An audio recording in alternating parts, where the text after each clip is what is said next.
आज का जो हमारा टॉपिक है वो है United Nations declaration of human rights. ठीक हो गया। यानी कि जो यूनाइटेड नेशन है, अक़वाम मुत्तहिदा है, उसका जो ह्यूमन राइट्स का जो डिक्लेरेशन है वो क्या है। ठीक है कि उसने जो है वो ह्यूमन राइट्स के ऊपर क्या उसका चार्टर है, क्या बताया हुआ है कि बेसिक जो ह्यूमन राइट्स हैं उनको कहीं पे वायलेट नहीं किया जाएगा। वो कौन कौन से हैं। इससे पहले हम लास्ट लेक्चर में हमने बात भी की थी कि जो नबी सल्लल्लाहु अलैहि वसल्लम का आखिरी खुतबा था, खुतबा हुज्जतुल विदा जो है, जिसका हमने जिक्र किया था, तो ये तकरीबन कोई उसी की कॉपी आपको यहाँ पे नज़र आएगी जो कि यूएन ने, यूनाइटेड नेशंस ने जो है वो दिया हुआ है, ह्यूमन राइट्स का चार्टर दिया हुआ है। तो चलें स्टार्ट करते हैं। और ये दिया कब गया? 10 दिसंबर 1948 को जो है वो ये चार्टर दिया गया।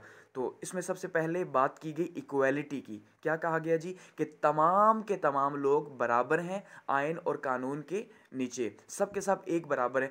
ऐसा नहीं कि कोई बड़ा है और कोई छोटा है और बड़ों पे लॉ अप्लाई होगा, छोटों पे होगा सॉरी, और बड़ों पे नहीं होगा, बल्कि सब बराबर हैं, सब लॉ के नीचे एक जैसे हैं। कोई भी क्राइम करेगा, कुछ भी होगा तो उसके अगेंस्ट एक्शन लिया जाएगा। इक्वल है, इक्वालिटी।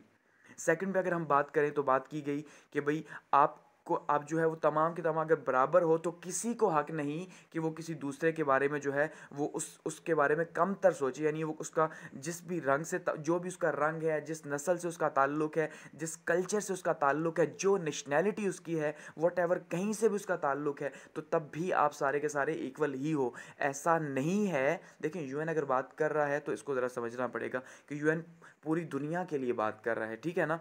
तो ऐसा नहीं कि भाई आप जो हो वो अफ्रीका में हो तो आप जो हो वो आपकी रिस्पेक्ट में कमी होगी, तो जो अमेरिका के अंदर हैं वो गोरे हैं तो उनकी रिस्पेक्ट ज़्यादा होगी। ऐसा हरगिज़ नहीं, बल्कि सब के सब, हर रंग हर नस्ल के लोग बराबर हैं, तो डिस्क्रिमिनेशन नहीं होगी। यानी कि जो जेंडर के ऊपर बात की जाती है कि तुम कम हो तुम ज़्यादा हो, ये ऐसा हरगिज़ नहीं होगा।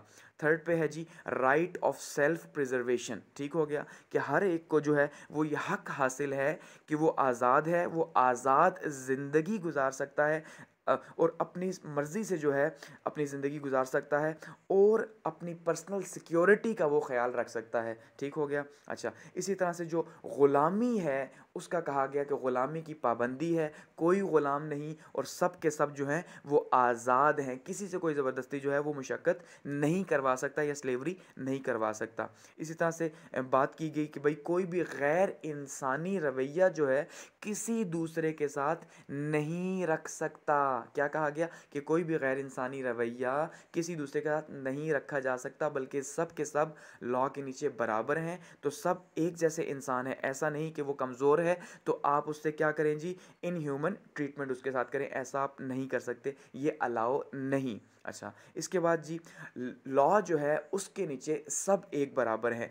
कोई कमज़ोर है, कोई छोटा है, कोई बड़ा है, कोई कैसा भी है, सब के सब लॉ के नीचे एक बराबर हैं। जो उन्होंने गलत किया उसको उन्हें आंसरेबल होना पड़ेगा। अच्छा, इसके बाद क्या है जी, हर एक को जो है वो कानूनी जंग लड़ने का हक हासिल है। ऐसा नहीं है कि कुछ लोग हैं या कोई एक तबका है ख़ासकर कि भाई उसको जो है वो राइट हासिल है कि वो लॉ की हेल्प ले सकता है और बाकी किसी को लॉ की हेल्प, जो कमज़ोर लोग हैं उनको नहीं। ऐसा नहीं, बल्कि सबको ये हासिल है, ये हक हासिल है कि वो अपने लिए लॉयर हायर करें। ठीक है? अगर वो खुद नहीं कर सकते तो गवर्नमेंट उनके लिए हायर करेगी, लेकिन उनको ये हक हासिल है कि वो लड़ सकते हैं। अच्छा, फिर बात की गई जी कि वो कहीं पे भी मूव कर सकते हैं अपने मुल्क के अंदर, पूरी दुनिया के अंदर, उनको कोई भी मना नहीं करेगा अगर वो लीगल रिक्वायरमेंट्स पूरी कर रहे हैं तो। वैसे ही कहीं पे भी रिहाइश भी इख्तियार कर सकते हैं, उन्हें कोई भी मना नहीं कर सकता, किसी को भी।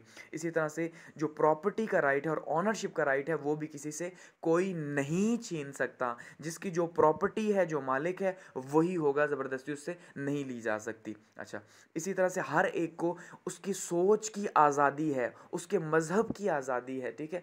हर कोई फ्री है कि वो क्या सोचता है। आप किसी को बाउंड नहीं कर सकते कि भाई आपने ऐसा सोचना है, ऐसा नहीं सोचना। ठीक हो गया? जैसे नाज़ी जर्मनी में एक ज़माना था तो सोचों के ऊपर भी पाबंदी थी कि भाई आप ऐसा सोच ही नहीं सकते कि आप हिटलर के अगेंस्ट जाएं या नाज़ी जर्मनी के अगेंस्ट जाएं। तो ऐसा नहीं है, आप आज़ाद हैं, हम जो भी सोचें। ठीक है? इसी तरह से आप कोई भी मज़हब इख्तियार करते हैं तो वो भी आपको आज़ादी है। आप मुसलमान हैं, क्रिश्चियन हैं, ईसाई हैं, यहूदी, कुछ भी हैं, आप आज़ाद हैं। आप अपनी मर्ज़ी से जो है आप कोई भी मज़हब फॉलो कर सकते हैं, वो कि उससे किसी दूसरे को जो है कोई तकलीफ़ ना हो। इसी तरह से जी हर एक को इस सियासत में आने का हक है, सियासी सरगर्मियों में हिस्सा लेने का हक है। ऐसा नहीं है कि आपको कोई मना कर सके कि आप पार्टी नहीं बना सकते, आप पॉलिटिक्स में नहीं आ सकते, आपका ताल्लुक फ़लाँ से, ऐसा कुछ नहीं। बल्कि आपको राइट है कि आप पॉलिटिक्स के अंदर भी आओ, पावर के अंदर भी आओ। हर एक को जो है वो कमाने का हक हासिल है, ठीक हो गया जी। यानी वो कहीं पे भी जॉब कर सकता है, बिज़नेस कर सकता है,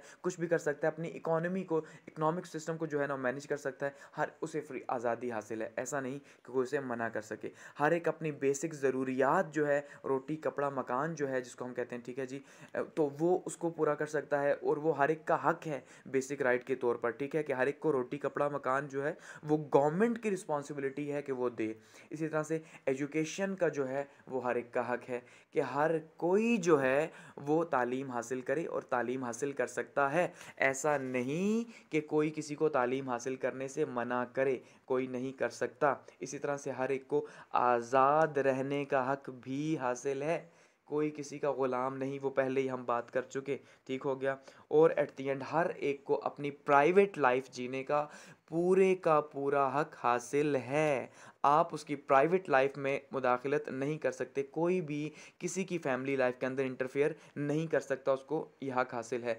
तो ये जो पॉइंट्स हैं ये यूएन का चार्टर है, ये यूएन का ह्यूमन राइट्स का डिक्लेरेशन है कि भाई वो उन्होंने क्या तय किया हुआ है कि भाई आपको एक इंसान जो है उसको क्या क्या हुकूक हासिल हैं अकॉर्डिंग टू यूएन लॉ या अकॉर्डिंग टू यूनिवर्सल लॉ पूरी दुनिया के अंदर, ठीक हो गया।